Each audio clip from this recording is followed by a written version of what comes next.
She found him in a pool of black ice and darker blood, clutching 2 car seats like they were the only things tethering him to life. He was dying, and he was aiming a gun straight at her chest. The freezing rain had been hammering Chicago's industrial district for 4 hours straight, the kind of November rain that turned asphalt into glass and chilled straight through cheap delivery jackets. Emily Harrison watched the windshield wipers lose their battle against the deluge, her breath fogging the inside of her battered van. The dashboard clock glowed 11:34 p.m. She'd been on the road since 3 that afternoon. Clinical rotations until 7, then straight into the quick dash grind. She'd started in medical school, 2 years in, before switching temporarily into nursing coursework when money ran out. In the end, grief made her drop out of both. Her feet ached in her secondhand sneakers. Her stomach had been empty since the granola bar she'd split in half that morning, saving the other half for tomorrow's breakfast. The app pinged. "You have arrived. Deliver to loading dock, rear entrance. $15 tip." Emily's chest tightened with something close to relief. That tip meant she could buy the instant ramen with the egg in it, not just the plain kind. It meant her bank account wouldn't bounce when her student loan payment tried to process on Friday. She grabbed the thermal bag from the passenger seat. Expensive sushi order. The kind of midnight craving only someone with money to burn would indulge. The restaurant receipt showed a $200 tab for raw fish that would probably sit in someone's executive break room fridge until it went bad. Emily killed the engine. The silence was immediate and wrong. No hum of machinery, no security lights sweeping the lot, just the percussion of rain on metal and the distant groan of the expressway. She delivered to warehouses before. They usually had guards, cameras, that industrial buzz of a place that never truly slept. This one felt abandoned, hollow. Just drop it and go, she thought. Clock out, drive home, eat something, sleep. But that $15 tip. Emily pulled her hood up and stepped into the rain. It hit like needles, sharp and vindictive. The loading dock loomed ahead. A concrete maw set into the building's side. The overhead light was out. The booth where a guard should be sitting stood empty, its window dark. Her sneakers splashed through puddles as she approached. The thermal bag felt heavier with each step. Something in her gut twisted. Nursing school had taught her to trust that instinct, the same instinct that made her check breathing patterns, that noticed when a patient's color went wrong before the monitors caught up. She was 20 feet from the dock entrance when she heard it, crying. Not just any crying. The desperate, hiccuping wail of an infant. 2 voices, actually. 2 babies. Emily froze, the thermal bag slipping from her numb fingers. It hit the pavement with a wet slap, forgotten. "Hello?" Her voice came out smaller than she intended, swallowed by rain and darkness. "Is someone there?" The crying intensified, terrified, abandoned. Emily's feet moved before her brain could stop them. She rounded the corner of the loading dock, her eyes struggling against the darkness. The security light from the main building barely reached here, casting everything in sickly orange shadows. Then she saw them. 2 infant car seats sat on the rain-slicked concrete, partially sheltered by a fire escape overhead. The babies inside couldn't have been more than 6 or 7 months old, their small faces red and scrunched with distress, their cries ragged and desperate. But it was the man beside them that made Emily's breath stop. He was slumped against the brick wall, one hand white-knuckled around the handle of the nearest car seat. Even in the dim light, she could see the dark stains spreading across his shoulder and chest, mixing with rain, too thick to be water. His suit was expensive. Even ruined and blood-soaked, she could tell it cost more than her entire semester's tuition. Dark hair plastered to his forehead, and ink, intricate tattoos creeping up his neck from beneath his collar, serpentine and deliberate. A luxury sedan sat 20 feet away, its front end crumpled into a support pillar, smoke still rising from the hood. "Oh my God." Emily dropped to her knees beside him. The cold water soaked through her jeans instantly, but she barely registered it. Sir, can you hear me?" His eyes fluttered open, dark, almost black in the shadows, filled with pain and something else that made her heart hammer against her ribs. Fear. Not for himself, for the crying babies beside him. "Leave." His voice was barely a whisper, heavy with an accent she couldn't place. Korean, maybe. His hand moved, slow and shaking, and Emily's blood turned to ice. He was holding a gun, the barrel lifted, wavering, pointing at her chest. "Leave," he rasped again. "Or die." Emily's hands were already pressing against his shoulder before her mind caught up with her body.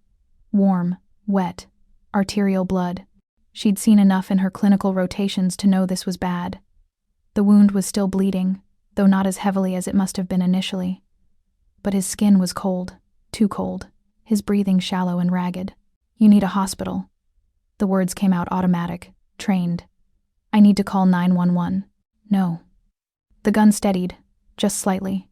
His jaw clenched. "No, police. No hospital. They'll find. The children." The babies were screaming now, a sound that tore at something primal in Emily's chest. She looked at the loading dock doors behind him. They were locked, from the outside. He wasn't hiding here. He was trapped here. Her mind raced.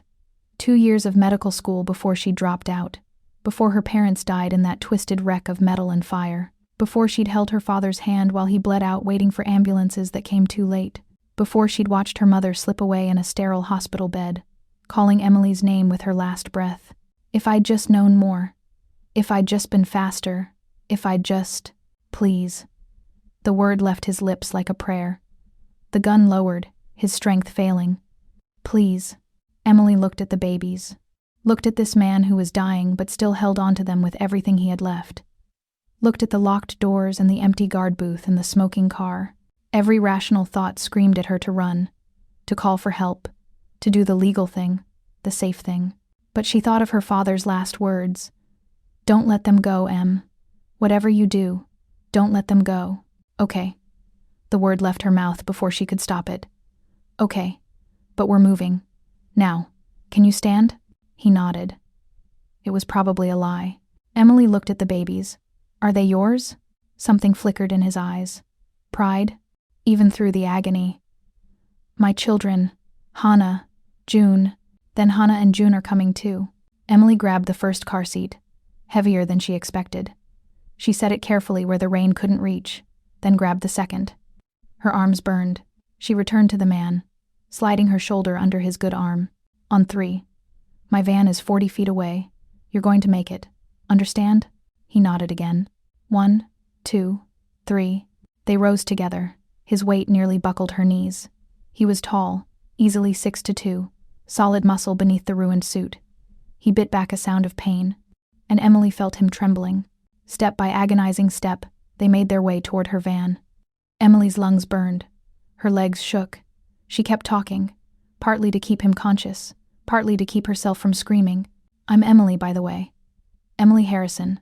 I'm a nursing student. Well, I was. I dropped out, but I remember enough. God, I hope I remember enough." They reached the van. She propped him against the side and ran back for the babies, grabbing both car seats, her arms screaming in protest. She secured them in the back seat, her fingers fumbling with the belts. The babies had quieted to exhausted whimpers, their wide eyes watching her with that unnerving awareness infants sometimes have.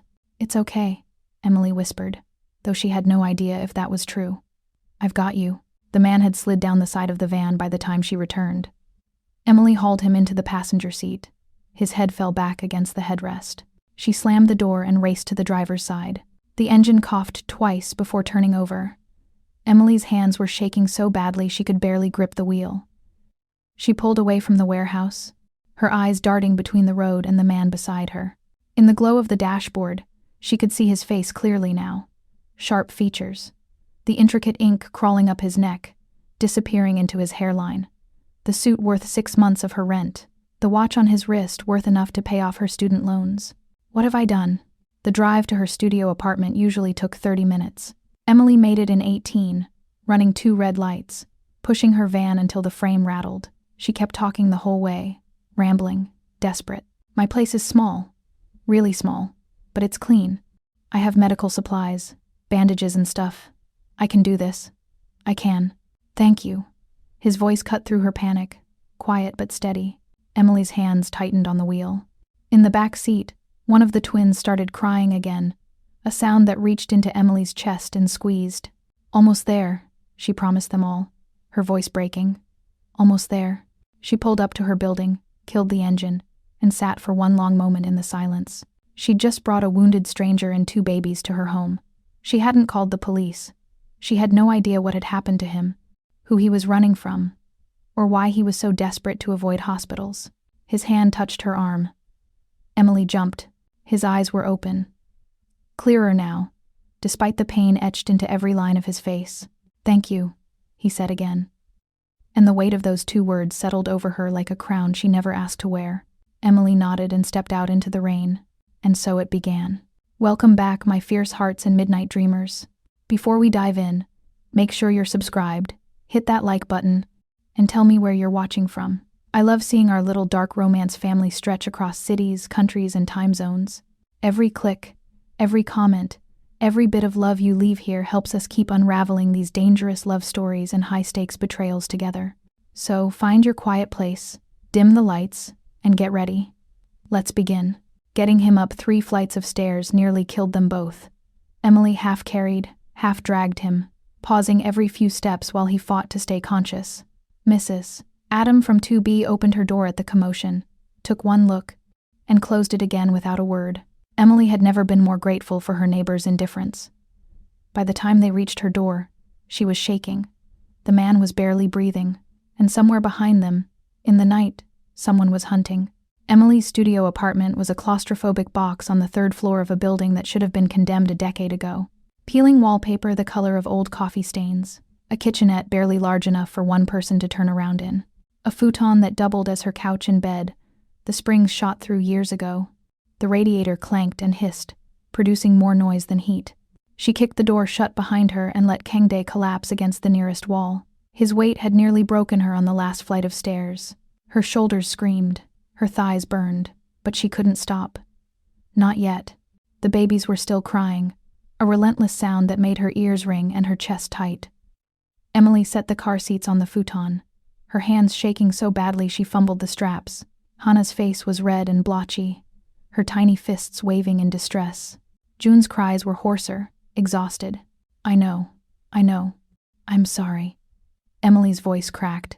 She had no idea what she was doing with infants. Her clinical rotations had focused on adult care, not pediatrics. She'd held a baby exactly twice in her life, both times under supervision. A wet, rattling cough jerked her attention back to Kangdae. He'd slid down the wall, leaving a dark smear behind him. His head lolled to one side, eyes closed, breathing ragged. The blood had soaked through his entire left side now, spreading across expensive fabric that seemed absurd in her shabby apartment. The contrast was jarring. He looked like he'd been pulled from a completely different world and dropped into hers, broken and bleeding. Emily's training kicked in, overriding the panic. She grabbed the plastic storage bin from under her futon, the one labeled medical in faded Sharpie. Bandages, gauze, alcohol, tweezers, surgical thread she'd stolen from the university supply closet before dropping out. A half-empty bottle of vodka that lived in her freezer for nights when the loneliness got too heavy. She spread a sheet on the floor, rolled him onto it, and knelt beside him. Her hands moved with mechanical precision, cutting away the ruined suit jacket. The fabric tore easily under her scissors, revealing the dress shirt beneath. White silk turned burgundy with blood. She cut that away too. The wound was high on his left shoulder, just below the collarbone. Entry wound. Clean. Small caliber. Probably 9mm. Her fingers probed carefully, feeling for the exit wound. Nothing. Damn it. The bullet was still inside. Kangdae's eyes fluttered open at her touch. Dark and unfocused, pupils blown wide with pain and shock. He said something in Korean, the words thick and slurred. I don't understand. Emily pressed gauze against the wound, applying pressure. Blood welled between her fingers, hot and sticky. Stay with me. I need you awake. His hand shot up, gripping her wrist with surprising strength. His fingers were cold despite the fever heat radiating from his skin. The touch sent electricity up her arm, sharp and undeniable. His gaze locked onto hers, suddenly clear and piercing. Don't stop. His accent made the words sound like gravel and silk. Whatever happens, don't stop. I won't. Emily didn't know why she made that promise, but the words came out firm, certain. She poured vodka over the tweezers, then over the wound. Kangdae hissed through his teeth, his jaw clenching hard enough to make the muscles in his neck stand out like cables. The intricate tattoos there seemed to writhe in the dim light, dragons and geometric patterns, characters she couldn't read. Emily took a breath and pushed the tweezers into the wound. His hand tightened on her wrist, hard enough to bruise. He didn't scream, didn't make a sound beyond a sharp intake of breath, but his entire body went rigid, every muscle locked in agony. Almost there. Sweat dripped down Emily's spine despite the cold apartment. Her hand was steady. 2 years of med school and a lifetime of watching her mother remain calm during her father's rages had taught her how to compartmentalize, how to shut down emotion, and just do what needed to be done. The tweezers caught something solid. Emily adjusted her angle, felt resistance, pulled. The bullet came free with a wet sound that made her stomach turn. She dropped it into a bowl with a metallic clink, immediately pressing fresh gauze against the gushing blood. Kangdae's grip on her wrist loosened. His head fell back, breath coming in shallow gasps. For a terrifying moment, Emily thought she'd lost him. Then his chest rose and fell, and she heard the rasp of air in his lungs. "Stay with me." She threaded the needle with shaking hands. The surgical sutures were old, probably expired, but they'd have to do. "This is going to hurt." She pushed the needle through skin. He flinched but didn't pull away.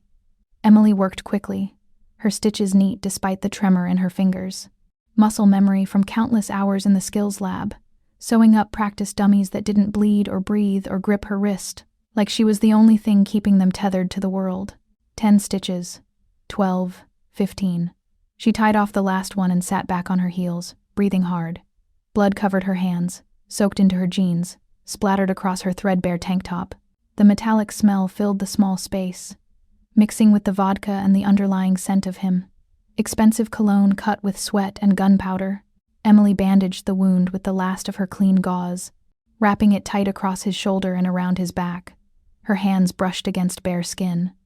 He was burning up, his fever climbing. She needed to get fluids in him, monitor for infection, watch for signs of shock. But first, the babies. They'd gone quiet. Not peaceful, but exhausted. That scared Emily more than the crying. She washed her hands in the kitchenette sink, scrubbing away the blood, then turned to the car seats. Hana stared up at her with wide, dark eyes. She'd stopped crying, but her little face was still red, her expression one of confused distress.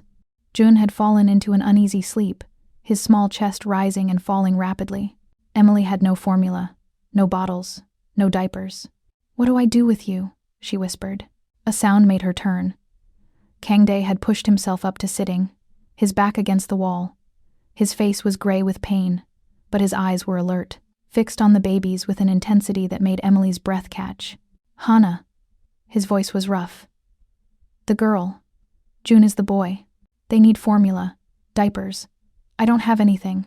Emily heard the edge of panic creeping into her voice. "I can't just leave you here and—" "Cabinet, under the car seats." He gestured weakly toward the infant carriers. "Emergency supplies." Emily blinked. Sure enough, when she looked closer, she saw the storage compartments beneath each seat. She popped them open and found sealed bottles of ready-made formula, a pack of newborn diapers, and even a pacifier. "You came prepared." "I'm always prepared." Something flickered in his expression. Not quite a smile, but close. It softened the harsh lines of his face, made him look younger, human. Emily warmed the bottles in the microwave, testing the temperature on her wrist the way she vaguely remembered from a babysitting job when she was 16. She lifted Hana first, cradling the tiny weight against her chest. The baby latched onto the bottle immediately, sucking with desperate hunger. "When did they last eat?" Emily asked. 7 hours. Kangdae's jaw tightened. "Maybe 8. 8 hours. These babies were probably 6 months old at most." Emily's chest constricted with something that felt dangerously close to protective rage. What kind of situation would make a man run with his children for 8 hours without being able to stop to feed them? Hana finished the bottle and immediately fell asleep against Emily's shoulder, a warm, trusting weight. Emily laid her back in the car seat and picked up Jun. He woke with a startled cry, his small body stiffening. Emily shushed him softly, offering the bottle. He resisted at first, turning his face away, but hunger won out. He drank more slowly than his sister, his eyes watching Emily with an unnerving awareness. "They're beautiful," Emily said quietly. "Yes." Kangdae's gaze hadn't left them. In the harsh light from the single overhead bulb, Emily could see him clearly for the first time. Strong features, sharp cheekbones, a mouth that looked like it rarely smiled. The tattoos on his neck were intricate, clearly expensive work, and his hands, even bloodied and trembling, were elegant, Long fingers, clean nails, despite everything. The kind of hands that could sign death warrants or cradle a newborn with equal capability. Emily changed both babies, fumbling through the process with shaking hands. Neither of them seemed particularly bothered by her inexperience. They were too exhausted. She settled them back into their car seats, covered them with her only clean blanket, and turned back to Kangdae. He was watching her with an expression she couldn't read. "You should sleep," Emily said. "Your body needs to heal. You should run." He said it matter-of-factly, no emotion in his voice. "Take whatever cash is in my wallet and disappear. This apartment is compromised the moment I give you a name." Emily crossed her arms over her chest, suddenly aware of how small her space was, how close he was, how the air between them felt charged with something dangerous. Little late for that warning. "I'm giving it anyway." He shifted, wincing as the movement pulled at his stitches. "You don't know what you've brought into your home. Then tell me." Emily moved closer, knelt so they were eye level. "Who shot you? Why were you at that warehouse? And why the hell would someone lock the doors from the outside?" Kangdae studied her for a long moment. His gaze dropped to her mouth, then back to her eyes. When he spoke, his voice was barely above a whisper. "What's your phone number?" Emily rattled it off without thinking. He pulled out his phone, cracked screen, but still functioning, and pulled up her quick dash profile. Her photo stared back at her. Emily Harrison. 5-star rating, 3,000 deliveries completed. "Who ordered the sushi?" Kangdae asked. Emily frowned. "Some corporate account. Big tip. I didn't really look at the name." He showed her the screen, the order details, the timestamp, and then he showed her something else. A cancelled order, placed and deleted within the same minute. A ghost entry that shouldn't exist. "No one ordered the sushi, Emily." His accent wrapped around her name like smoke. "They hacked your app, created a fake order to lure a driver to that exact location at that exact time. They needed someone to unlock the loading dock doors from the outside. You weren't just in the wrong place at the wrong time. You were the key they planned to use to get to me." Emily's blood went cold. "That's not possible. You're a nursing student, correct? You work 4 nights a week for QuickDash. Your route covers the industrial district because no one else wants it. You're predictable, reliable." He locked the phone screen. "And you were perfect for what they needed." "What they needed." Emily's voice came out flat. "Which was, to trap me." Kangdae leaned his head back against the wall, exhaustion finally catching up to him. "And to make sure there was a civilian witness who could be blamed when they killed me." The words hung in the air between them, heavy and choking. Emily stood abruptly, backing away. Her mind raced, trying to process everything he was saying. "Then why didn't they kill me?" "Because I killed them first." He said it casually, like commenting on the weather. 4 men, waiting in the shadows of that loading dock. They expected me to arrive alone, wounded from the car crash, seeking shelter. They didn't expect me to arrive 10 minutes early and clear the building before you got there. You were protecting me." The realization hit Emily like a physical blow. "You didn't know me. You'd never seen me before. But you stayed in that alley because you knew I was coming. I owed you a debt." Kangdae's eyes closed. "You were bait. Innocent. That made it my responsibility to ensure you survived." Emily thought about the empty guard booth, the unlocked loading dock doors, the way he'd been positioned against the wall, gun drawn, waiting. He hadn't been hiding, he'd been standing guard. "Who are you?" she whispered. He opened his eyes, met her gaze with an intensity that made her feel stripped bare. "Someone who shouldn't be here. Someone who's going to get you killed if you let me stay." "Then why did you let me bring you here?" "Because I'm a selfish bastard." A hint of dark humor touched his mouth. "And because my children needed somewhere safe to sleep." Emily looked at the twins, peaceful in their car seats, looked at this dangerous, wounded man bleeding on her floor, looked at her hands, still stained with his blood despite washing them twice. She'd made her choice the moment she pressed her hands to his chest and refused to let him die. "There's a blanket in the closet," Emily said quietly, "and the futon folds out. You're not sleeping on the floor." "Emily, don't." She cut him off. "You're in no condition to argue, and I'm too tired to care about the consequences right now. Tomorrow we'll figure this out. Tonight, everyone in this apartment gets to survive. That's the only goal." Kang Dae studied her for a long moment. Then, impossibly, he smiled. A real smile, small and crooked and devastating. "You're dangerous," says the man who shoots people in warehouses. Especially for a man who shoots people in warehouses. Emily pulled the blanket from her tiny closet and spread it over the extended futon. She helped him to his feet, his weight against her side, his breath warm on her temple. She settled him on the futon, propped pillows behind his back so he could keep his wounded shoulder elevated. The studio apartment felt even smaller with 4 people in it. Emily grabbed her own pillow and curled up on the floor between the futon and the babies, a human barrier between the wounded mob boss and his children. She should be terrified, should be calling the cops, should be barricading herself in the bathroom, should be anywhere but here. Instead, she closed her eyes and listened to the sound of breathing. 4 lives, all entangled now, all dependent on choices she'd made in the span of a few heartbeats. Tomorrow would bring consequences. Tonight, she'd bought them all a chance to survive. In the darkness, she heard Kang Dae's voice, so quiet she almost missed it. "Thank you." Emily didn't answer, didn't trust herself to speak, because she was starting to realize something terrifying. She didn't regret any of it. Morning came harsh and unforgiving. Emily woke to the sound of crying. Hana this time, her wails high-pitched and insistent. Gray light filtered through the single window, turning the studio apartment into a scene of washed-out chaos. Blood-stained sheets, medical supplies scattered across the floor, empty formula bottles, and Kang Dae, awake and watching her from the futon. His fever had broken sometime in the night. Emily could tell from the clarity in his eyes, the steadier rhythm of his breathing. But he looked worse in daylight. The shadows under his eyes were deep purple bruises.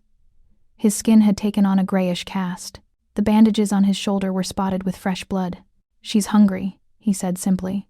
Emily pushed herself upright, her body screaming in protest.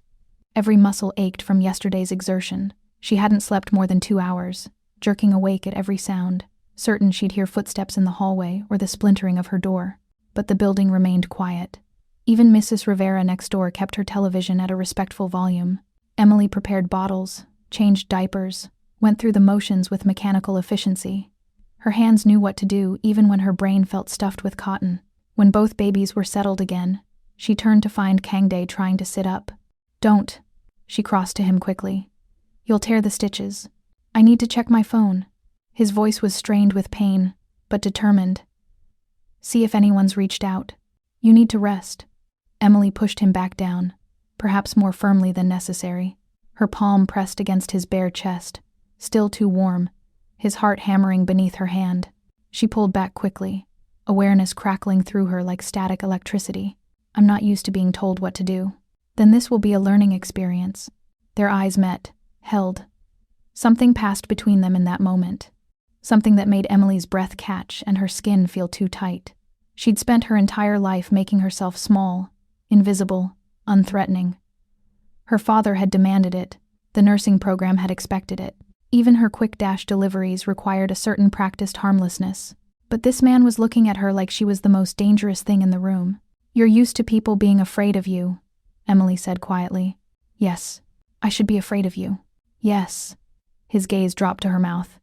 "But you're not." "I'm terrified." Emily's voice dropped to barely a whisper. "Just not of you." The confession hung between them. Kang Dae's expression shifted into something Emily couldn't read. Before either of them could speak again, June started fussing. The moment shattered. Emily spent the morning in survival mode. She rationed the last of the emergency formula, washed the bloodied sheets in her bathtub sink, changed Kang Dae's bandages with steady hands that belied the chaos in her chest. By noon, the reality of the situation began to press in. She had no food beyond half a box of stale crackers. The formula wouldn't last another day. Her bank account had $43 in it, and she had a wounded crime lord and 2 infants living in her 300-square-foot studio. Emily was cleaning bottles when the question finally burst out of her. What kind of father takes 6-month-old twins to a warehouse meeting? The words came out sharper than she intended. Kang Dae had been dozing, his breathing finally even and deep. His eyes opened at her voice, instantly alert. "Excuse me?" Emily turned to face him, soapy water dripping from her hands. "You heard me. What kind of man brings his babies to a place where he expects to be shot at? The kind who has no choice." "That's not an answer." "It's the only answer I have." Kang Dae shifted on the futon, his jaw tight with pain or anger or both. You think I wanted them there? You think I planned to have my children in the line of fire? Then explain it to me. Emily crossed her arms. Make it make sense. Because from where I'm standing, you either endangered your own children, or you're lying about what happened. The silence stretched between them, sharp and dangerous. When Kang Dae finally spoke, his voice was low and controlled, deadly calm. I woke up at 3 a.m. to check the nursery monitors. They were blank, static. I went to their room and found my head of security disabling the alarms. He paused, his hands clenching into fists. He was the man I trusted to protect them when I couldn't. He was supposed to be loyal. Instead, he sold out to the highest bidder. Emily's anger deflated, replaced by cold dread. What did you do? What I had to do. Kang Dae's gaze was steady, unflinching. I killed him, silently, quickly. Then I grabbed the twins and ran. I had 15 minutes before the rest of his team realized something was wrong. I got to my car, strapped them in, and drove for the private airfield. What happened? They rammed me 6 blocks from my house, passenger side, pushed me into a pillar. His voice remained emotionless, but Emily could see the tension in every line of his body. The airbags deployed. The twins were screaming. I had a concussion and blood in my eyes. And I knew more would be coming. So you went to the warehouse. It was the closest cover. I thought I'd have 10 minutes to regroup. Find another vehicle. Get us out of the city. He looked at the sleeping babies. The warehouse was supposed to be empty. Instead, it was a trap. They hacked your delivery app to ensure someone would unlock the doors from the outside at the exact moment they needed access. Emily sank into the folding chair near the kitchenette, her legs suddenly weak. You didn't take them to a meeting. You were trying to escape. I am the only safe place left in their world. The words came out rough, scraped raw. Their mother is dead. My organization is compromised. Everyone I trusted has either betrayed me or been killed. I'm all they have left. Emily thought about her own mother, calling for her with her last breaths, about holding her father's hand while he died in twisted metal, about being utterly alone in the world with no one to trust, no one to rely on. I understand, she said softly. Kang Dae's eyes snapped to hers. Do you? Yes. Emily held his gaze. Because I'm all I have left too. Something shifted in his expression. The defensive wall cracked, just slightly. Emily saw past the cold mob boss exterior to the man beneath. Desperate, exhausted, terrified of failing the 2 tiny lives depending on him. Your bandages need changing, Emily said, breaking the moment before it could become too heavy. And I need to check for infection. She gathered her supplies and knelt beside the futon. Kang Dae sat up slowly, allowing her to unwrap the bloodied gauze. The wound looked better, angry and red, but the stitches were holding, no signs of serious infection yet. Emily's fingers worked efficiently, cleaning the area with gentle precision. She was acutely aware of their proximity, of the heat radiating from his skin, of the way his breathing changed when her hands brushed against his bare shoulder. The tattoos were impossible to ignore now. Intricate patterns covered his neck, disappeared beneath the bandages, and snaked down his arms. Dragons coiled around geometric shapes, characters in a script Emily couldn't read. The artwork was beautiful, clearly expensive. Their coordinates, Kang Dae said quietly. Emily's hands stilled. What? The tattoos. He lifted his right arm, showing her the inside of his forearm. Numbers hidden within the pattern. They're not just art. They're coordinates and ciphers. Access codes, encryption keys. I don't understand. The Gyeomseong Syndicate has existed for 80 years. We've built assets, offshore accounts, property holdings, information networks. His voice was matter-of-fact, clinical. All of it requires keys to access, passwords, biometric data, and in my case, a very literal map. Emily traced one of the patterns with her fingertip, not quite touching his skin. How much? How much what? How much is written on your body? Kang Dae's mouth curved into something that wasn't quite a smile. Enough to destabilize 3 governments and fund a small army for a decade. That's why they didn't shoot you in the head. The realization clicked into place.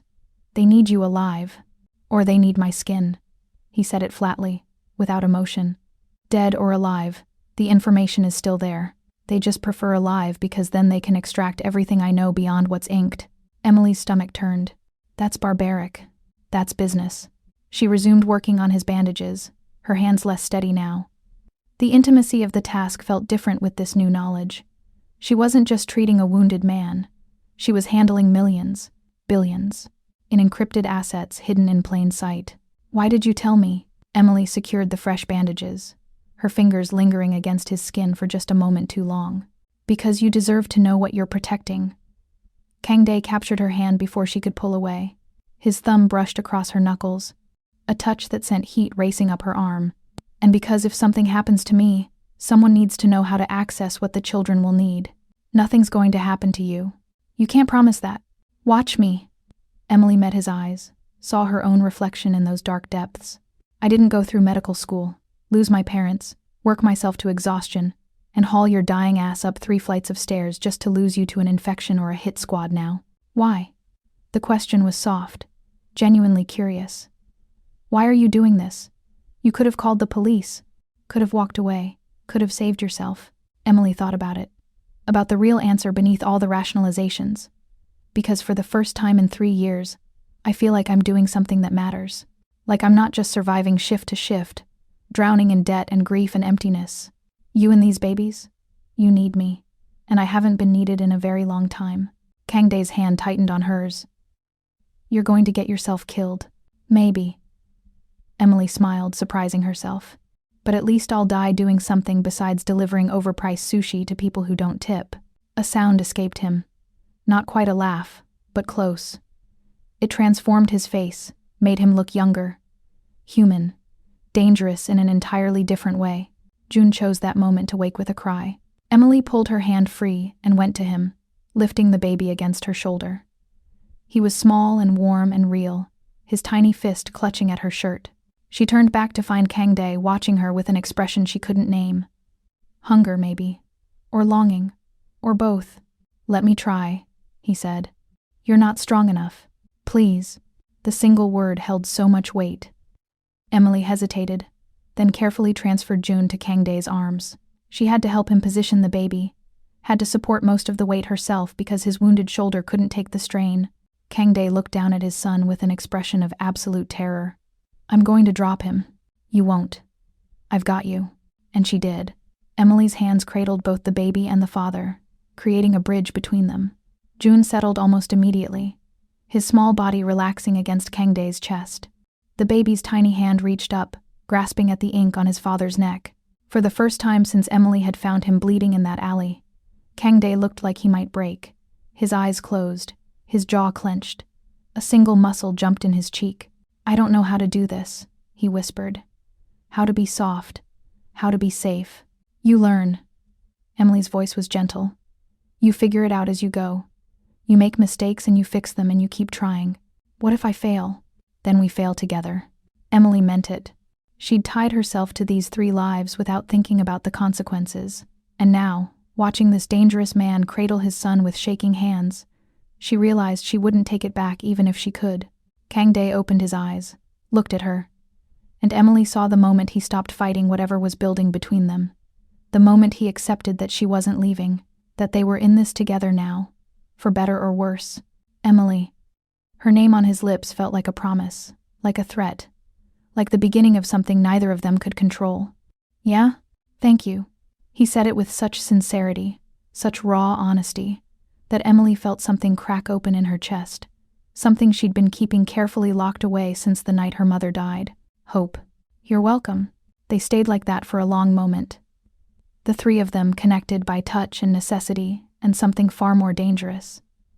Outside, Chicago continued its relentless pace. Sirens wailed in the distance. Traffic hummed on the expressway. The world kept turning, indifferent to the small revolution happening in Emily Harrison's 300-square-foot studio apartment. But in this moment, in this fragile bubble of safety, it was just the 4 of them against everything else. Emily had no idea how they'd survive, had no plan beyond getting through the next hour, the next day. But she knew, with absolute certainty, that she'd made the right choice, even if it killed her. 3 days passed in a strange, suspended reality. Emily called in sick to her clinical rotations, claimed a family emergency for her quick dash shifts. The $43 in her account dwindled to nothing. She rationed the last of the formula, learned to anticipate when Hana would wake crying and when June just needed to be held, learned the rhythm of Kangdae's breathing, could tell when his pain spiked, when the fever threatened to return. They fell into a routine born of necessity. Emily changed bandages at 6 a.m. and 6 p.m. Kangdae insisted on trying to help with the babies despite his limited mobility, his determination almost painful to watch. They didn't talk about what came next, didn't acknowledge the impossibility of their situation. The studio apartment felt both too small and strangely intimate. Every movement brought them into contact. Every conversation happened in whispers so as not to wake the twins. Emily slept on the floor between the futon and the babies, a human barrier that had become a habit. On the fourth morning, Emily woke to find the radiator actually working. Heat pumped through the ancient metal, filling the apartment with blessed warmth for the first time since winter began. She sat up, disoriented. Kangdae was awake, sitting on the edge of the futon with a screwdriver in his good hand. "You fixed my heater." It was a simple mechanical issue. The pressure valve was stuck. He set the screwdriver down carefully. "You were cold." Something about that simple statement, "You were cold," made Emily's chest tight. She'd mentioned it once, offhand, 3 days ago, and he'd remembered, had dragged himself across her apartment to repair something she'd given up on months ago. "Thank you." "You're welcome." Kangdae's gaze held hers. "I owed you. You don't owe me anything." "I owe you everything." The words hung in the air between them, heavy with meaning neither of them was ready to examine. Emily broke the moment by standing quickly, busying herself with the morning routine, but she was hyper-aware of him now in a way that made her skin feel electric, of how his eyes followed her movements, of the way the air seemed charged whenever they occupied the same space. By noon, they'd run out of formula. Emily stared at the empty containers with mounting dread. She had no money, no way to get more supplies. The babies would be hungry again in 3 hours, and she had nothing to give them. "I need to make a supply run." She said it casually, like it wasn't terrifying. "No," Kangdae's voice was sharp. "It's not safe. We don't have a choice. They need food. Then I'll go." "You can barely stand." Emily grabbed her jacket. "I'll be fast. Corner store. In and out." "Emily, watch the babies. I'll be back in 20 minutes." She left before he could argue further, before she could lose her nerve. The November air bit at her face as she jogged down the 3 flights of stairs. Outside, the neighborhood looked normal. Afternoon shoppers, delivery trucks, nothing suspicious. But Emily couldn't shake the feeling of being watched. The corner store was 6 blocks away. She walked quickly, hands jammed in her pockets, hood pulled up against the cold. The cashier barely looked at her as she grabbed 2 containers of formula and a box of diapers, the cheapest brands available. $32. She didn't have $32. "Card declined," the cashier said flatly. "Can you try again?" "Declined." Emily's face burned. The line behind her was growing. "I can put back the diapers." A hand reached past her, placing 2 crisp 20s on the counter. Emily spun around to find an older woman behind her, Korean, elegant, despite her simple coat. She smiled, but it didn't reach her eyes. "For the babies," the woman said softly. "They need to eat." Every instinct Emily had screamed danger, but she took the money, muttered a strangled thanks, and fled the store with her purchases. She made it 2 blocks before realizing someone was following her. Not obviously, not threateningly, just a man in a dark coat, maintaining a steady distance behind her. When Emily sped up, he sped up. When she turned down a side street, he followed. Emily broke into a run. She burst through her apartment building door, took the stairs 2 at a time, fumbled with her keys. The man didn't follow her inside, but she'd felt his eyes on her back the entire way. Watching, tracking. "We're compromised," she gasped as soon as she was inside. "Someone followed me. An old woman paid for the formula, and then a man." Kangdae was already moving, his face gray with pain but his eyes sharp. "Shadowers. They mark you so others can track you. We need to leave, now." "We can't. You're still healing and the babies. We'll die if we stay here." He was already gathering supplies, moving with purpose despite his injuries. "They're mapping our resources, waiting for the right moment to strike." Emily's hands shook as she warmed the bottles, her mind racing. "How long do we have?" "Hours, maybe less." She fed Hana first, the baby drinking hungrily, oblivious to the danger. June followed, his small face relaxed and trusting. Emily memorized every detail. The weight of them in her arms, the sweet milk smell, the way their tiny hands gripped her fingers. If something went wrong, she wanted to remember this moment of peace before everything fell apart. June had just finished his bottle when his body went rigid in her arms. Kangdae. Emily's voice cracked with terror. Something's wrong. The baby's eyes rolled back. White foam bubbled from his small mouth. His body began to convulse in violent spasms. No, no, no, no. Emily laid him on the floor, turning him on his side. Her training kicked in, automatic and desperate. Airway, breathing, circulation, but nothing in her clinical rotations had prepared her for this, for holding a seizing infant in her arms while her own heart tried to claw its way out of her chest. Kangdae was beside her in an instant, his pain forgotten. What's happening? Poison. The word came out choked. The formula. They poisoned the formula.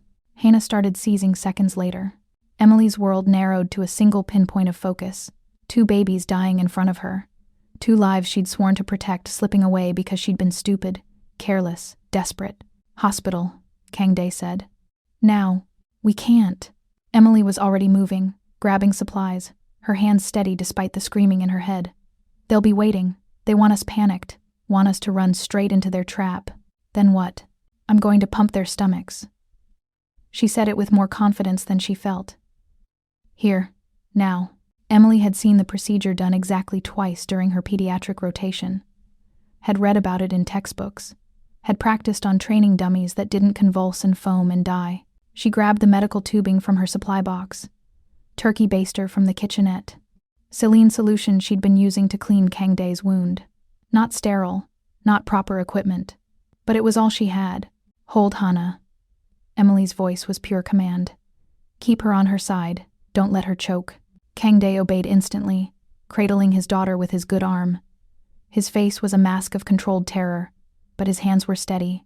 Emily worked on June first, measured the tubing, inserted it carefully down his tiny throat. He gagged, his small body fighting her. She pushed through, hating herself, knowing she had no choice. Pumped saline in, suctioned the contents back out. Vomit and milk and the acrid smell of something chemical.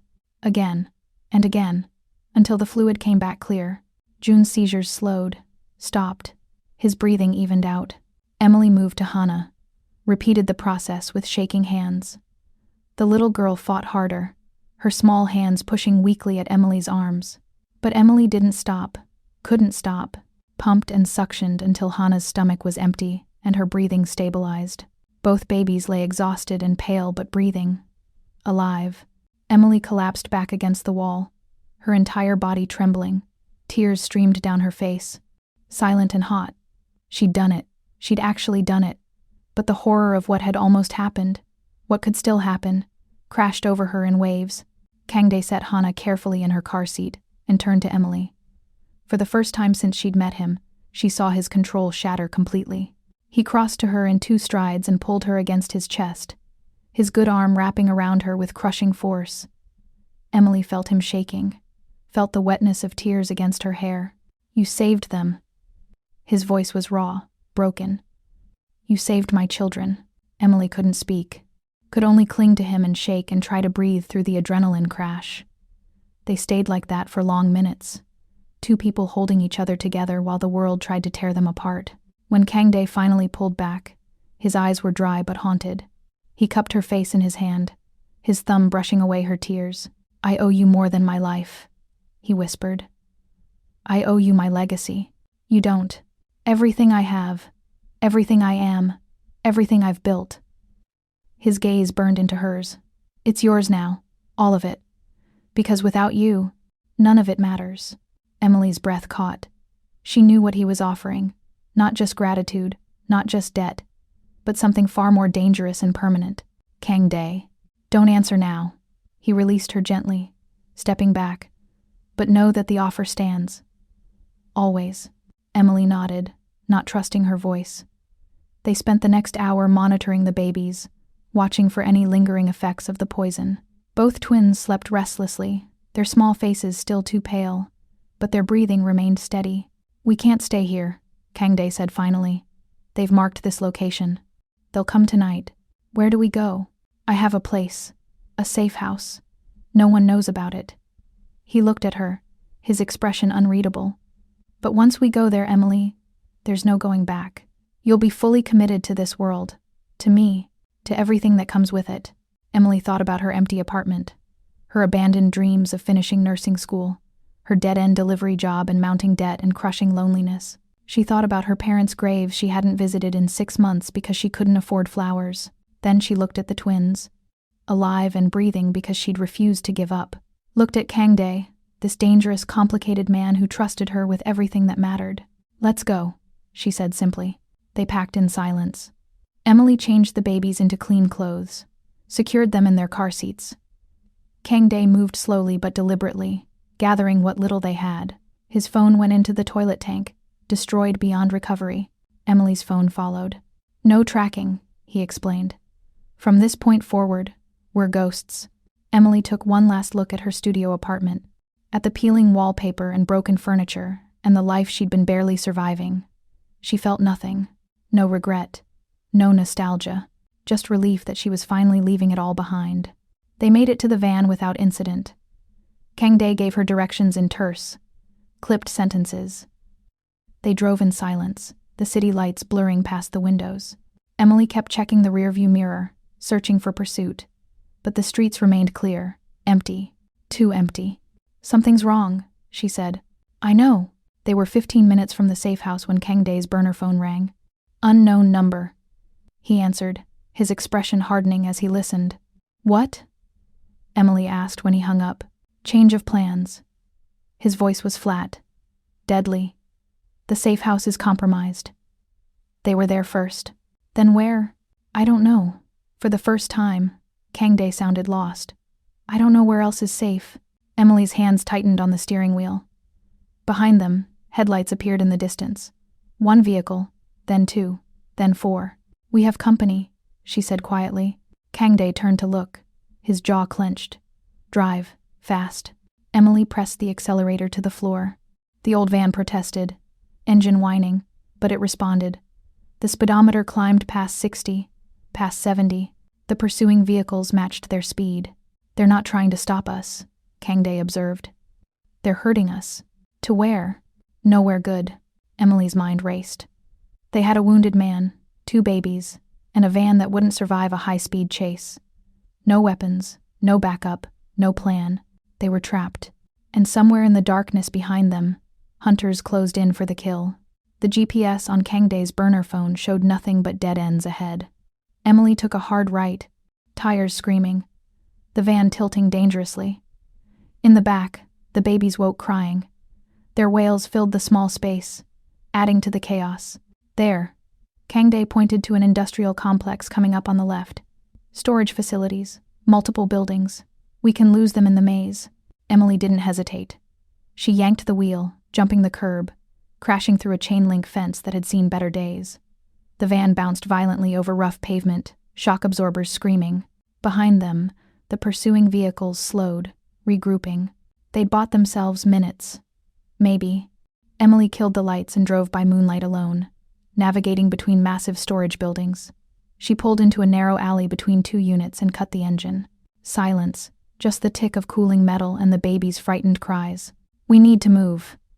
Kang Dae was already out of the van, his face gray with pain, but his movements decisive. Take the twins. Find a unit that's unlocked. What about you? I'm the distraction. He pulled a gun from somewhere in his jacket. Emily hadn't even known he was armed. They want me. I'll lead them away from you. Absolutely not, Emily. No. She grabbed the first car seat, then the second. Her arms burned with the weight, but she didn't care. We stay together. That's the only way this works. She saw him start to argue, then stop. Something shifted in his expression. Not surrender. Recognition. He nodded once and led the way deeper into the complex. The storage facility was a labyrinth of identical buildings. Kang Dae moved with purpose despite his injuries, checking doors, testing locks. The 3rd unit he tried had a broken hasp. He shouldered it open and ushered Emily inside. Darkness. Complete and absolute. Emily's heart hammered as she fumbled for her phone, remembered she'd destroyed it. Then light bloomed. Kangdae had found a battery-powered lantern someone had left behind. The unit was maybe 10 by 15 feet, empty except for some old furniture covered in dust and a stack of cardboard boxes. Emily set the car seats down carefully, her arms shaking with relief. "They're right behind us," Kangdae said quietly. He was listening at the door, the gun steady in his hand despite his weakened state. "How many?" "At least 6, maybe more." He looked at her, his expression unreadable. "Emily, if I tell you to run." "I won't. If I tell you to run," he continued as if she hadn't spoken. "You take the twins and you go. There's an emergency kit in the van, under the driver's seat. Cash, fake IDs, everything you need to disappear. Stop talking like you're going to die. I'm talking like I'm prepared for reality." Kangdae moved closer, cupped her face with his free hand. "You've already done more than anyone could ask, more than I had any right to hope for. But this is where it ends for me. This is where you save yourself." "No." Emily grabbed his wrist, held on tight. "We survive this together or not at all. Those are the options. Choose." For a long moment they just stared at each other. Then Kangdae smiled, that devastating crooked smile that made him look almost human. "You're impossible. I'm committed. There's a difference."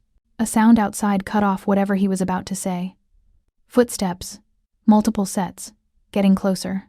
Kangdae killed the lantern. Darkness swallowed them again. Emily heard him move, positioning himself by the door.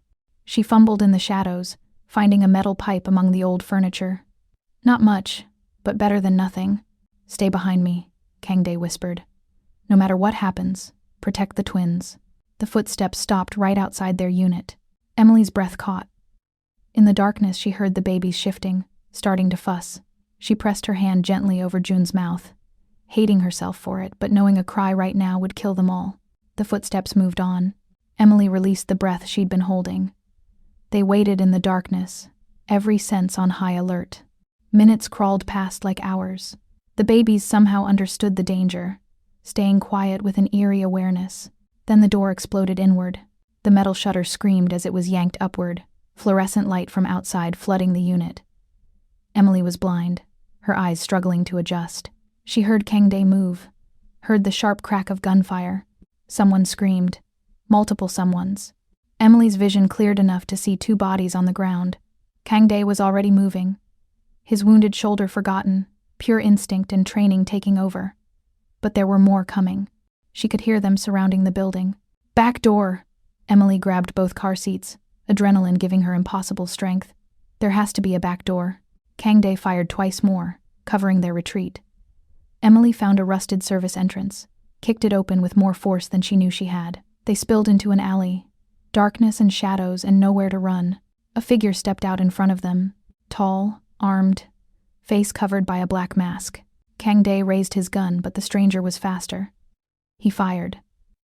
Not at Kangdae, but at the ground near his feet. A warning shot. "Don't." The voice was muffled by the mask, but something about it made Emily's blood freeze. "Please, don't make me do this." "Then don't," Kangdae said coldly. "Step aside. Let us pass." "I can't. They'll kill my—" The stranger's voice broke. "They'll kill her. My sister.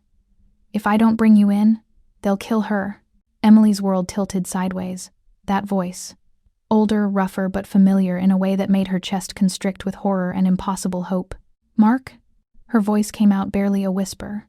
The masked figure froze. Slowly, he reached up and pulled the mask off. Emily's brother stared back at her. 3 years older, harder, covered in scars she didn't recognize, but unmistakably Mark. "Em?" His gun wavered. "What are you? Why are you? You were supposed to be in rehab." Emily heard her own voice from very far away. "You said you were getting clean. You said—" "I lied." Mark's face twisted with shame and desperation. "The syndicate bought my debts. Gave me a choice. Work for them, or watch you die to pay what I owed. So you've been hunting us." Emily's shock was hardening into something cold and sharp. "You've been trying to kill him." "I'm trying to save you," Mark's voice cracked. "Don't you get it? They own me now. They own everything I am. And if I don't deliver him, They'll start cutting pieces off you until I do. Kang Dae moved faster than Emily could track. One moment he was beside her, the next he had Mark against the wall, gun pressed to his temple. How many are here? Kang Dae's voice was ice. How many hunters? 12. Maybe 15. Mark wasn't fighting back. Please, I don't want to hurt anyone. I just want my sister safe. By working for the people trying to kill her, by doing whatever it takes to keep her alive. Kang Dae's finger tightened on the trigger. Emily saw it. Saw the calculation in his eyes. Saw him decide that Mark was too dangerous to leave alive. Don't. Emily stepped forward, her hand closing around Kang Dae's wrist. Please, don't. He'll betray us again. Maybe. Emily looked at her brother, this stranger wearing Mark's face. But he's still my brother, and I need to know why. I need to understand. Kang Dae held her gaze for a long moment. Then, slowly, he lowered the gun. But he didn't step back. Didn't give Mark space to move. Talk, Emily said to her brother. Fast. Mark slumped against the wall, looking defeated. After Mom and Dad died, the debts didn't die with them. The hospital bills, the funeral costs, the mortgage on the house. It all fell to me. I didn't know how to. So you borrowed from criminals. I borrowed from people who said they could help. Mark's laugh was bitter. They helped all right. Helped themselves to everything I had left. When I couldn't pay, they gave me options. Work for them or watch them take everything from you. Your apartment, your tuition, your life. Why didn't you tell me? Emily's voice broke. Because you were already drowning. You'd just lost them too. You were working yourself to death trying to stay in school. What was I supposed to do? Add my failures to your pile? A sound from the far end of the alley cut off Emily's response. More footsteps, more hunters closing in. They're coming, Mark said quietly. I told them I'd bring you out the back, deliver you to them. They're expecting. He never finished the sentence. Kang Dae moved with deadly precision, spinning Mark around and using him as a shield as the first wave of hunters rounded the corner. Gunfire erupted. Mark jerked in Kang Dae's grip, taking 2 rounds meant for them. No. Emily's scream was lost in the chaos. Kang Dae returned fire, his aim deadly, even wounded. 3 hunters went down. 4. But there were too many. They were pinned down with nowhere to run. Mark slumped in Kang Dae's arms, blood spreading across his chest. His eyes found Emily's, filled with pain and regret, and something that might have been relief. Run, Mark whispered. Please, run. Kang Dae was already moving, dragging Emily back toward the storage unit, toward any cover they could find. But Emily looked back, saw her brother collapse to the ground, saw the pool of blood spreading beneath him, saw him mouth words she couldn't hear. I'm sorry. Then Kang Dae pulled her around a corner and the world exploded into violence and chaos and the desperate mathematics of survival. They ran. They ran through the labyrinth of storage units, Kang Dae's arm iron around Emily's waist, half carrying her as she clutched both car seats against her chest. The babies screamed, their wails echoing off metal walls, a beacon for every hunter in the complex. Behind them, gunfire erupted in sharp bursts. Bullets pinged off aluminum siding, sending sparks into the darkness. Emily's lungs burned. Her arms felt like they were being ripped from their sockets, but she didn't stop. Couldn't stop. Mark's blood was still warm on her hands. Kang Dae pulled her left, then right, his movements instinctive despite his wounds. He knew how to navigate chaos, how to read the sounds of pursuit and adjust their trajectory on pure calculation. Emily just held on and trusted him. They burst out of the maze into an open lot. The van sat 50 yards away, bathed in harsh security lighting. Too far, too exposed. We won't make it, Emily gasped.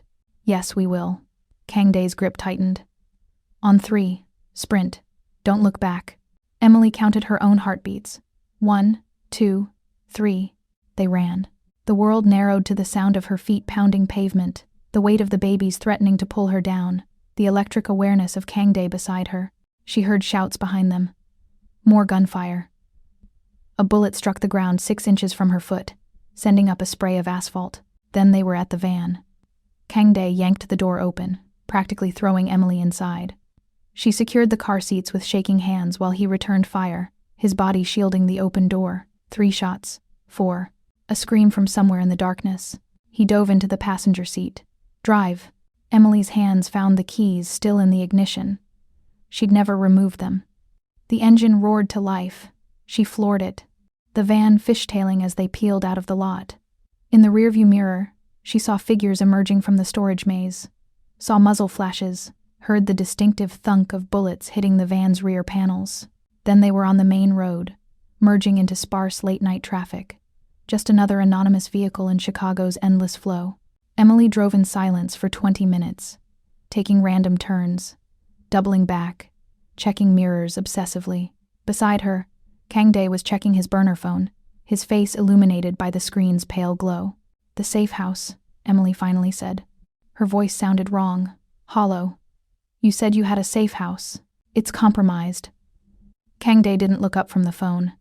"Minho just sent coordinates. A motel outside the city. He says it's clean. Can we trust him?" "No." Kang Dae locked the phone. "But we're out of options." Emily's hands tightened on the wheel. In the back seat, the twins had cried themselves into exhausted sleep. She could hear their tiny, hitching breaths, could smell the copper tang of blood, hers, Kang Dae's, Mark's, all mixed together in the enclosed space. Mark, her brother, the ghost who'd been hunting them.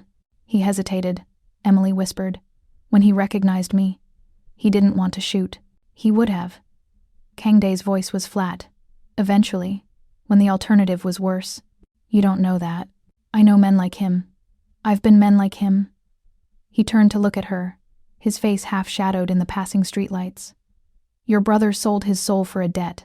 Once you do that, Emily, there's no buying it back. You just become someone else's weapon until you break." Emily wanted to argue, wanted to defend Mark, but she'd seen the scars on his body, the hollowness in his eyes. Her brother had been gone long before tonight. What remained was just a ghost wearing his face. "I should have known," she said. "Should have seen." "Stop!" Kang Dae's hand found hers on the gearshift. His fingers laced through hers, warm and solid and real. "You can't save people who don't want to be saved. Believe me, I've tried." They drove the rest of the way in silence. The Starlight Motel squatted on the edge of the highway like a forgotten wound. Neon flickered weakly, promising vacancy and color TV in letters that had probably been optimistic 20 years ago. Emily pulled into the lot, parking in the shadows between two semi-trucks. "Wait here." Kang Dae was out before she could protest, moving toward the office with the gun concealed under his jacket. Emily watched him go, her heart hammering. In the back seat, Hannah stirred, whimpering softly. Emily reached back, her fingers finding the baby's small hand. Hannah's grip tightened reflexively, and something in Emily's chest cracked open. These children had lost so much. Their mother, their home, their safety. And now they were sleeping in a bullet-riddled van outside a highway motel because the world wanted them dead. Kang Dae emerged from the office holding a key. "Room 14, end unit." He gestured for Emily to follow. The room smelled like bleach and decades of cigarette smoke. 2 double beds with questionable sheets, a bathroom with rust stains in the tub, a window that looked out on the highway, where trucks roared past every few minutes, making the thin walls shudder. Emily set the car seats on the first bed, while Kang Dae checked the locks, the window, the adjoining door. His movements were mechanical, trained, but she could see the exhaustion in every line of his body. The way he favored his wounded shoulder, the gray cast to his skin. "You need to rest," she said. "I need to think." He sat on the edge of the second bed, the gun still in his hand. "Minho wouldn't have sent us here without a reason. Either it's genuinely safe, or it's bait. Which do you think it is?" "Both." Kang Dae's smile was bitter. "Everything is both, Emily. Safety and trap. Ally and enemy. The only question is which kills you first." Emily moved to the bathroom, wet a threadbare towel with cold water, brought it back to him. She knelt between his legs, dabbing at the blood crusted on his face, his neck. He let her, his eyes closing, his breathing evening out. "I killed him," Emily whispered. "My brother. I didn't pull the trigger, but I let you. You made a choice." Kang Dae's eyes opened, dark and depthless. "Between the brother who sold you for his debts and the children who need you to survive. That's not murder, Emily. That's mathematics. It doesn't feel like mathematics." "No." His hand came up, cupping her jaw. His thumb traced her cheekbone. wiping away a tear she hadn't known she'd shed. "It feels like drowning. Like you can't breathe because the guilt is crushing your chest. Like you'll never be clean again no matter how hard you scrub." Emily stared at him. "How do you know?" "Because I've made that choice 1,000 times." His gaze held hers. "And every single time, I chose survival. Chose the people who mattered over the people who didn't. Your brother stopped mattering the moment he pointed a gun at you. That's the only truth that counts." The room was so quiet. Just the hum of the ancient air conditioner and the distant roar of the highway. Emily was still kneeling between his legs, her hands resting on his thighs, feeling the tension coiled in every muscle. "I'm not like you," she said softly. "No." Kangdae's other hand joined the first, cradling her face like she was something precious. "Breakable. You're better. You haven't been ruined yet." "Maybe I want to be ruined." The words hung between them, raw and honest. Kangdae's breath hitched, his pupils dilated, black swallowing the dark brown of his irises. "Don't say that." His voice was rough, strained. "You don't know what you're asking for. Then show me." Emily rose on her knees, bringing herself level with him. She could feel the heat radiating off his body, could smell blood and gunpowder and something darker, more primal, could see the war happening behind his eyes, the desire fighting against the last shreds of his self-control. Emily. Her name was a warning, a prayer. She kissed him. It wasn't gentle, wasn't tentative. She kissed him like she was drowning and he was air, like she needed to prove to both of them that she was still alive, still capable of feeling something other than fear and grief. Kangdae froze for half a heartbeat. Then he was kissing her back with a hunger that stole her breath. His hand slid from her face to her hair, fisting in the tangled strands. His mouth was hot and demanding, tasting like copper and desperation. Emily's world narrowed to sensation. The scrape of his stubble against her chin, the way his teeth caught her bottom lip, the sound he made, something between a growl and a groan. When her hands found bare skin beneath his ruined shirt, he pulled back suddenly, breathing hard. "We can't." "Why not?" "Because you deserve better than a blood-soaked motel room and a dying mob boss." "What if I don't want better?" Emily's hands were shaking as she reached for him again. "What if I just want you? Right now, before everything falls apart." Kangdae stared at her like she'd spoken a language he'd forgotten existed. Then he was sitting on the edge of the bed, pulling her between his legs. Emily straddled his lap, careful of his injuries, taking control so he wouldn't have to strain his wounded shoulder. He turned, pressing her against the wall beside the bed. The impact sent sensation racing down her spine. His hands were everywhere, sliding under her shirt, mapping the curve of her ribs, the dip of her waist. She arched into his touch, desperate for more, for everything. "Emily." He set her name against her throat, his lips tracing the pulse hammering there. "If we do this, we do this." She pulled his face back to hers. No more talking, no more thinking. Just a sharp knock on the door shattered the moment. They both froze. Kangdae set Emily down carefully, his hand already reaching for the gun. 3 more knocks. Deliberate. Measured. "Kangdae." A woman's voice, muffled by the door. "I know you're in there. We need to talk." Emily's blood turned to ice. That voice, familiar in a way that made her stomach twist. Kangdae's face had gone absolutely blank. "Get in the bathroom. Take the twins. Lock the door. Don't come out until I say." "Who is it?" "My dead wife." Emily stared at him, certain she'd misheard, but his expression was carved from stone. Whatever was on the other side of that door terrified him in a way bullets and blood never had. Emily grabbed both car seats, moving quickly and quietly to the bathroom. She locked the door, then pressed her ear against it, straining to hear. She heard Kangdae cross the room, heard the chain slide free, heard the door open. "Hello, darling." The woman's voice was silk and poison. "Miss me?" Emily couldn't see through the bathroom door, but she could hear everything.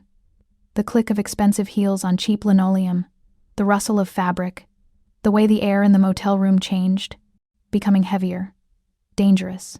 "You're supposed to be dead." Kangdae's voice was emotionless, controlled. "I got better." The woman. Sumin, Emily's mind supplied, remembering the name from hushed conversations, laughed. It was a beautiful sound. "Aren't you going to invite me in properly? Or has living in squalor dulled your manners? What do you want?" "The same thing I've always wanted. Everything you have. starting with what's inked on your skin. Emily's hands tightened on the edge of the sink. In the car seats beside her, both twins slept on, oblivious. She wanted to burst out of the bathroom, wanted to grab Kangdae and run, but she stayed frozen, listening. "The council thinks you're a hero," Sumin continued. "The devoted father who risked everything for his children. How touching, how noble. They have no idea what you really are." "And what's that?" "Soft." The word dripped with contempt. "You let sentiment cloud your judgment.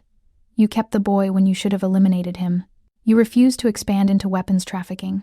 You turned down opportunities because they violated your precious code." A pause. "You became weak, Kangdae. And weakness is why I had to die. You faked your death to stage a coup. I orchestrated an evolution." Sumin's voice moved closer. "The syndicate needs to adapt or perish. Your father understood that. He built an empire on blood and fear. You tried to build one on honor and restraint. Guess which one actually works? I'm not giving you the codes. I'm not asking, darling." Something metallic clicked. A gun being cocked. "I'm taking. The question is whether I skin you alive or just put a bullet in your skull and work on the corpse. Either way, you're not leaving this room." Emily's heart hammered so hard she thought it might burst through her ribs. She looked down at the twins, still sleeping peacefully, looked at the flimsy bathroom door that wouldn't stop a determined child, much less armed killers. She'd promised Kangdae she'd stay hidden, but if he died out there, they all died anyway.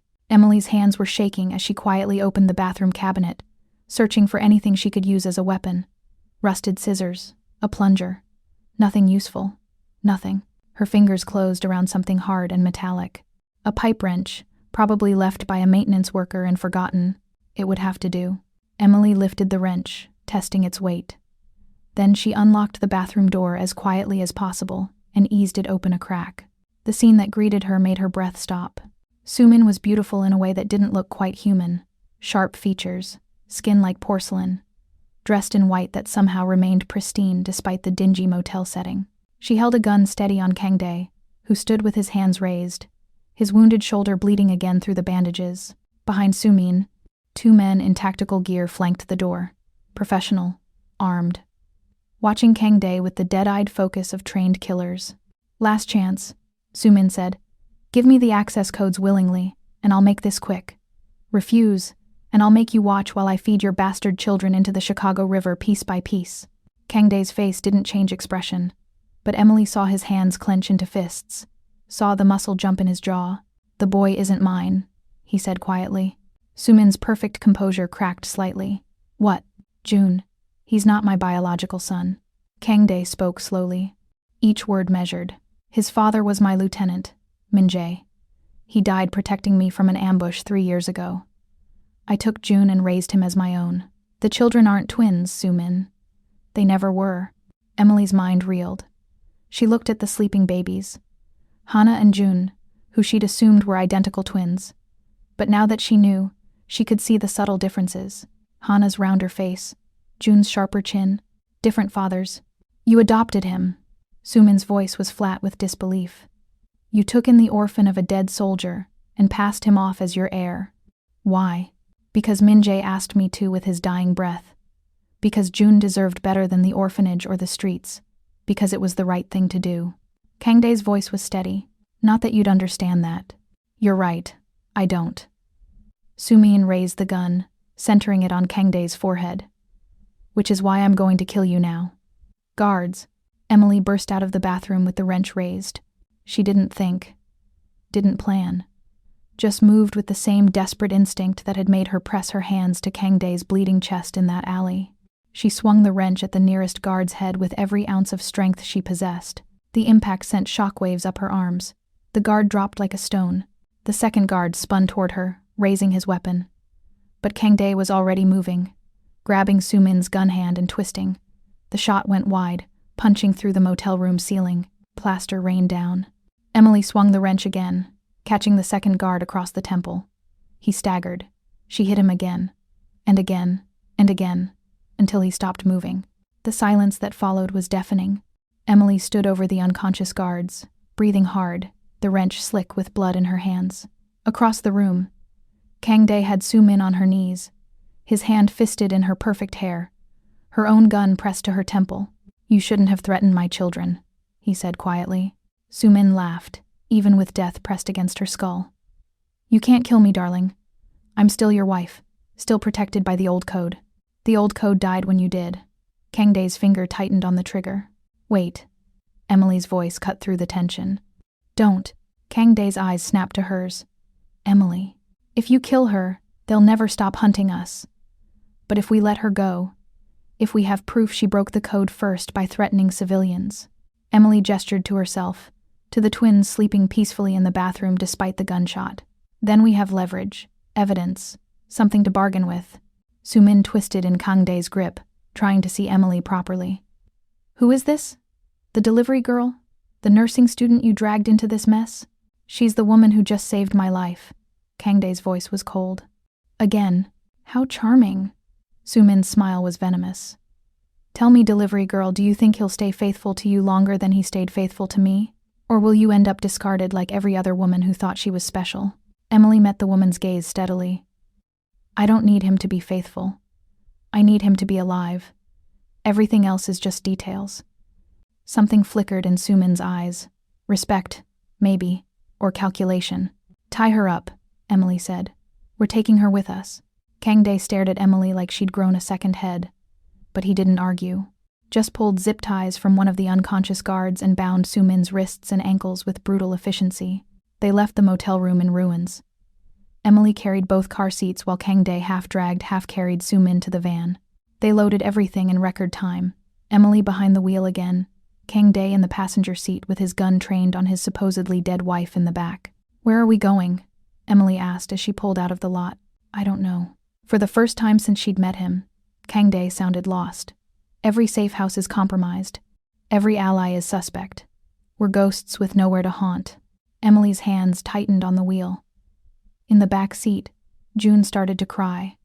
A thin, pained sound that made her chest constrict. "Something's wrong," she said. Kangdae twisted in his seat. His face went ashen. "He's bleeding. Emily, he's bleeding." They found an abandoned gas station off a rural highway. Emily parked behind the building, out of sight of passing traffic. The fluorescent lights had long since died, leaving only moonlight to work by. She lifted June from his car seat with shaking hands. Blood soaked through his onesie. Fresh, bright red. The bullet must have grazed him during the storage yard ambush. "We need a hospital," Emily said. "We need a miracle." Kangdae was beside her, his face tight with fear. "Hospitals mean records. Records mean the council finds us. Finds them. Then he dies." Emily heard the edge of hysteria in her own voice. "Is that what you want? To watch him bleed out because you're too paranoid to?" "I'll do it." Sumin's voice cut through their argument. Still bound, still dangerous, but her eyes were fixed on June with something that might have been genuine concern. "Take my blood. I'm O-negative. Universal donor." Emily and Kangdae both turned to stare at her. "Why?" Kangdae's voice was flat with suspicion. "Because I'm not a monster." Sumin's smile was bitter. "Not the kind who lets children die anyway. That's your department, darling." The accusation hung in the air. Emily looked between them, seeing years of history and hurt she couldn't begin to untangle. "Emily?" Kangdae's voice was quiet, leaving the decision to her. Emily looked at June's pale face, looked at the blood spreading across her hands, made the only choice she could. Do it. They set up in the gas station's filthy bathroom, using Emily's jacket as a surface. She'd stolen an IV kit from her clinical rotation months ago, kept it in her emergency supplies just in case. Now she thanked whatever instinct had made her hoard medical equipment like treasure. Sumin sat with her bound hands extended, watching as Emily found the vein, inserted the needle, started the blood flow. The woman didn't flinch, didn't complain, just bled quietly while Emily worked to save a child she'd threatened to kill an hour earlier. "He's not yours," Sumin said after a long silence. She was looking at Kangdae, not Emily. "You said June's father was Minjae." "Yes." Minjae was loyal, one of the few. Sumin's voice was distant, remembering. "He would have died for you. Did die for you." "Yes. And you kept his son. Raised him as your own heir. Let the entire syndicate believe he was your blood." Sumin laughed softly. "That's why they couldn't find leverage, isn't it? They ran DNA tests on Jun, expecting confirmation, but it didn't match. Made them think the whole family line was compromised. Made them move against you. Kang Dae said nothing, but Emily saw the truth in his silence. You're an idiot, Su Min said. A sentimental, honorable idiot. Min Jae's son should have been set up quietly in another country. Instead, you kept him close, made him a target. He's my son. Kang Dae's voice was steel. Biology doesn't change that. No. Su Min's gaze shifted to Emily. But it changes everything else. The council will never accept June as heir now. They'll kill him to ensure bloodline purity. Unless what? Emily demanded. Unless someone with actual claim to leadership steps forward. Su Min's smile was sharp. Someone with authority. Someone who can challenge the old code and win. Emily's hand stilled on the IV line. You're saying I'm saying I didn't fake my death and orchestrate a coup for nothing. Su Min's eyes glittered in the dim light. I wanted power, yes. But I also wanted evolution. Wanted to drag the syndicate out of the Stone Age and into the modern world. Your darling husband stood in the way of that. But you? She looked at Emily with something like approval. You're not bound by tradition, not limited by the old code. You could actually change things. I'm a delivery driver, Emily said flatly. I'm nobody. You're the woman who saved the heir, who keeps him alive despite impossible odds. Su Min leaned forward despite her restraints. In the old stories, that makes you the queen, whether you want the crown or not. Before Emily could respond, June made a small sound. Not quite a cry, more like a sigh. His color was improving, the blood flow stabilizing. Emily finished the transfusion with steady hands, disconnected the line, bandaged both Su Min and June with the last of her supplies. He'll live, she said quietly. Kang Dae's exhale was shaky. He lifted June carefully, cradling the baby against his chest with infinite gentleness. The big, dangerous mob boss reduced to a terrified father holding his child. Emily's phone, the new burner Kang Dae had bought at the gas station, buzzed. Unknown number. She answered. Hello? Emily. Minho's voice. I've been trying to reach the boss. Where are you? Somewhere safe. What do you want? I have news. The council is meeting tomorrow night. Emergency session. They're voting on succession. A pause. If Kang Dae doesn't show, they'll declare him dead and divide his territory. Everything he built will be gone. Emily looked at Kang Dae, saw the exhaustion in his eyes. The way he held June like the baby was the only thing keeping him anchored to the world. Where's the meeting? She asked. Minho gave her an address. A warehouse in the industrial district. Full circle. Back to where it all began. There's one more thing, Minho said. His voice went soft, almost apologetic. They're offering a bounty. 2 million for proof of death. 3 million for delivery alive. Every hunter in 3 states is converging on Chicago. You have maybe 6 hours before someone finds you. The line went dead. Emily stared at the phone, her mind racing. 6 hours, $2 million. Every criminal, mercenary, and desperate fool with a gun would be hunting them. We need to split up, Kang Dae said. He'd heard the whole conversation. You take the twins. I'll lead the hunters away. No. Emily's voice was firm. We go together. We end this together. Emily, I'm done running. She met his gaze steadily. We go to that meeting.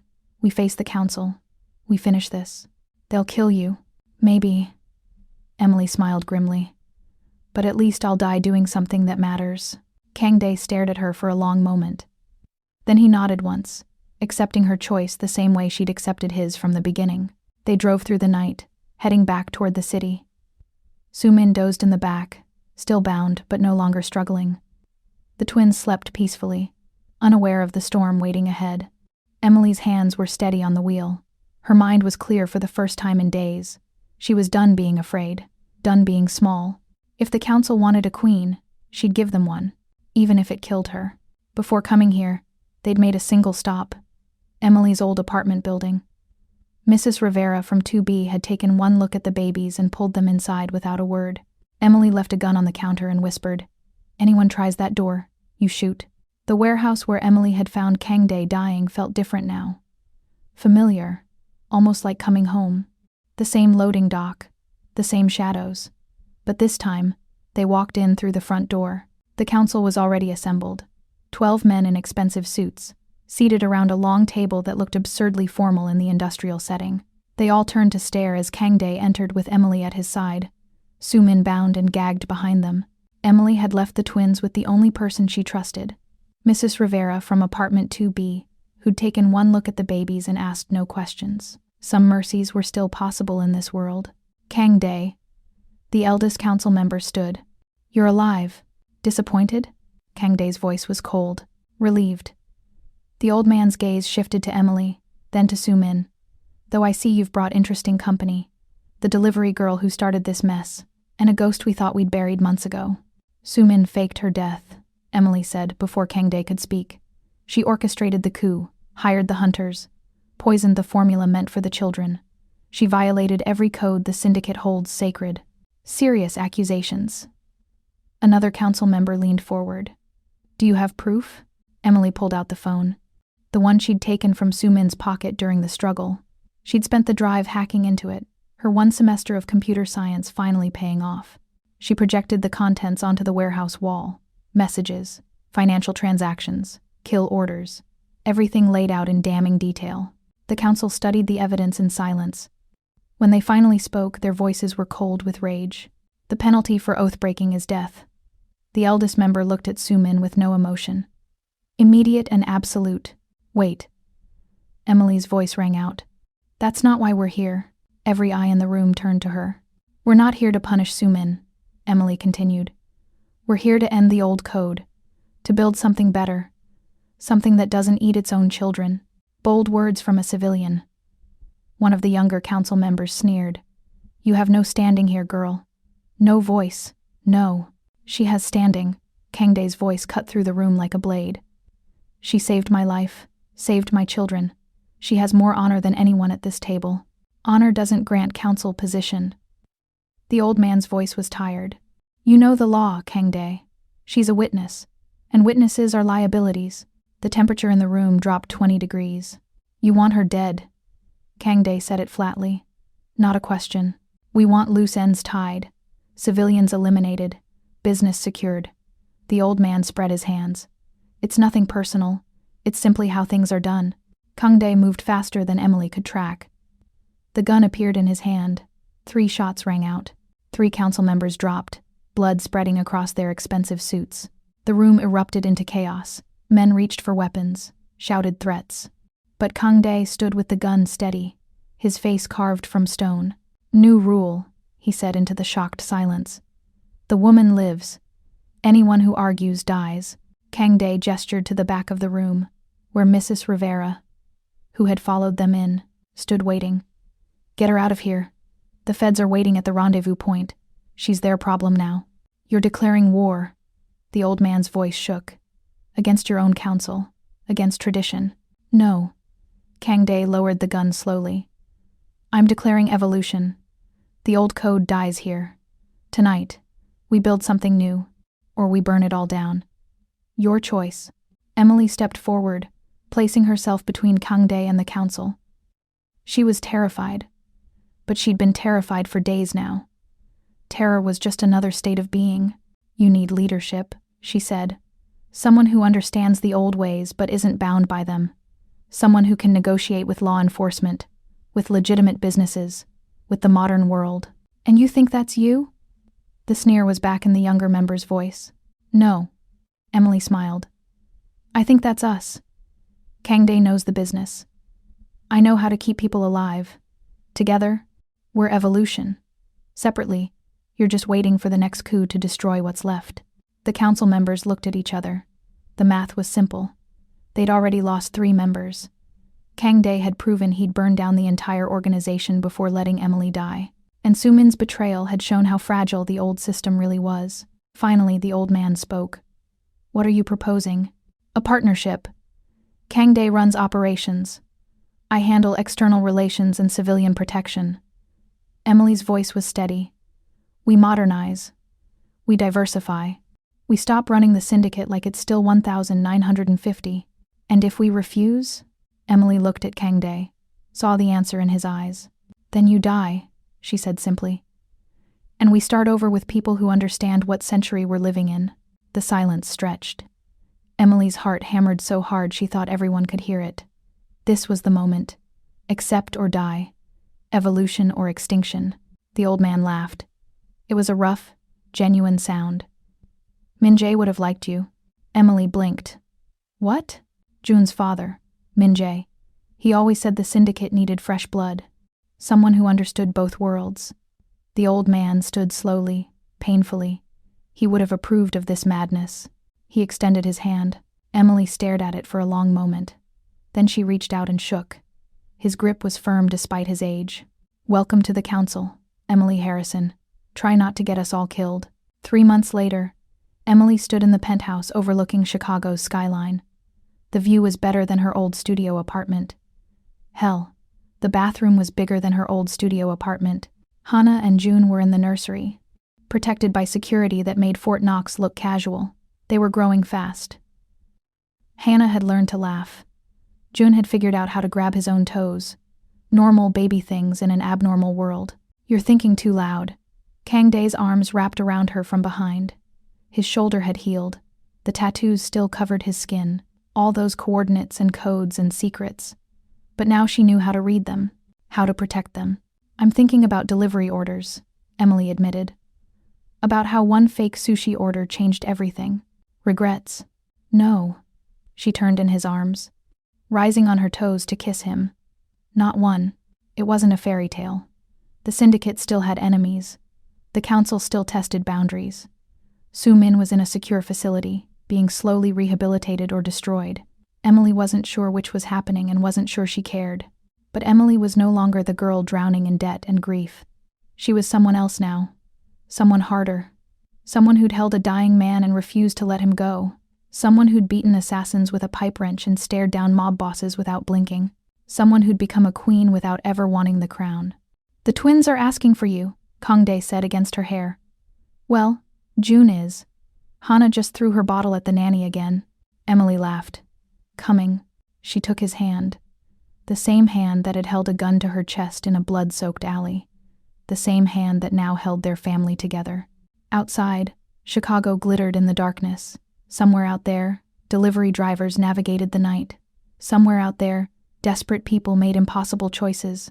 But here, in this moment, Emily Harrison had everything she needed, and she hadn't even had to deliver any sushi to get it.